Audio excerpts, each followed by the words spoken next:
This week has taken me to Southend-on-Sea in Dec's van to meet two incredible mums. Trusted me with their story, and it reminded me of why I'm doing this. To give them, their children, people that are grieving, a voice and a place to feel safe, just like Dec felt safe in this van. The chats we had in here, it was his safe space, and I want to be able to share that with people. Moms that have gone through the most devastating way of losing your children. TikTok challenges gone wrong. Something that I'm so not familiar with, and had 2 heavy days of finding out the reality of consequences that these challenges can have, and the fact it's even on stuff aimed at younger children, like roadblocks. One thing I shared with these moms in the back of this van, something we have in common despite the massive differences in how we lost our sons, is how our hearts feel, how we will never be the same person we were before, and we're trying to understand who we are now. Who is Alex? Who is Lisa? Who is Holly?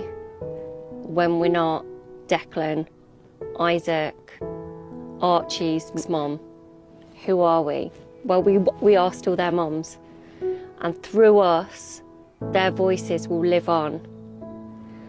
Their love for life, the way they wanted to do little things or big things.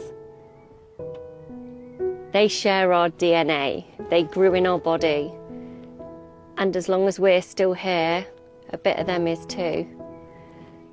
So I feel incredibly privileged that in starting the podcast, I'm getting to be around people in the club that we don't want to join, but wow, the acceptance you feel in that club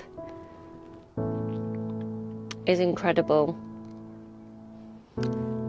So I just wanted to share that with you all, and if you're struggling because it's a bank holiday Monday and you would normally have done something fantastic with the person who's no longer with you, just be gentle on yourself today and just know you're doing well because you're still here. And on hard days, that is such an achievement. You're not alone. You're part of a community that no one wanted to be in, but when you reach out and find your tribe, you can feel supported and your voice can be heard. This is the Functioning Griefster, and it's messy. It's in the back of Dec's beloved van, but it's real and it's mine, and it has all started here, the very place where Dec actually took his last breath. So the podcast will be going live in June, which I know is only around the corner, but I wanted to share just tiny snippets now because I want Holly and Lisa's voices to be heard as soon as possible. And below are links as to how you can support them or educate yourself on the risks of social media and children. Hottest chili in the world to like the most feminist snake and things like that. So much like Dec. Dec was like the fact master as well, and was very, very loving as well. He would never shy away from saying, I love you, Mum, or love you, Dad, love you, Emily, you know. The door opened, and for a mini second, I thought he was mucking about. But then I noticed he had a ligature around his neck, and you've had that miracle moment of bringing a child into the world, and you will do absolutely everything to protect that child, absolutely everything.